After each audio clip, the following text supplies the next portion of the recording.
फिर तो जब राजकुमारी की आंखें खुली और उसने विक्रमादित्य को खूब स्वस्थ तथा सुंदर पाया, तो बड़ी प्रसन्न हुई और आश्चर्य करती हुई पूछने लगी। तो राजा ने सारा वृत्तांत कह सुनाया, जिसे सुन राजकुमारी अति प्रसन्न हुई और उसने सबसे यह वृत्तांत कह सुनाया। इसे सुनकर सब लोग राजा विक्रमादित्य की तथा राजकुमारी की खूब प्रशंसा और आदर करने लगे। सेठ को यह बात मालूम हुई तो वो आया और उनके चरणों पर गिरकर क्षमा मांगने लगा तथा बोला, महाराज, आप मेरे अपराध को क्षमा कीजिए, मुझ पर दया कीजिए तथा मेरे यहाँ चलकर प्रीतिपूर्वक भोजन कीजिए। ऐसा कह वह राजा को लिवाकर अपने घर गया तथा अनेक प्रकार के सुमधुर मिष्ठान्न और व्यंजन बनवाया तथा उच्च आसन दे भोजन कराया।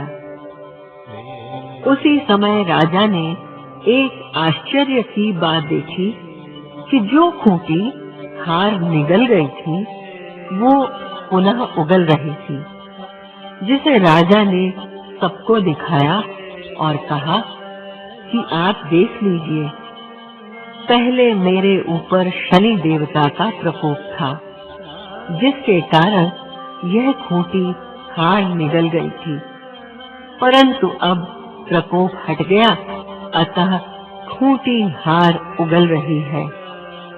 जिसे देख सब लोग आश्चर्य में पड़ गए और उनके मस्तक लज्जा से नीचे झुक गए, क्योंकि उन्होंने राजा को हार की चोरी लगाई थी। भोजन समाप्त होने पर सेठ ने राजा को अपना जामात्र बनाना चाहा तथा अपनी कन्या श्री कुमारी का विवाह राजा से कर दिया और साथ ही दहेज में बहुत कुछ धन दिया।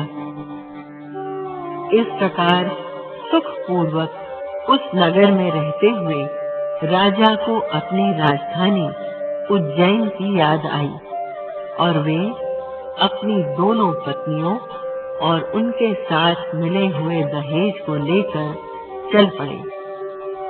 जब उज्जैन निवासियों ने अपने राजा के आगमन का समाचार सुना तो अति प्रसन्न हुए और राजा के स्वागत की तैयारी करने लगे।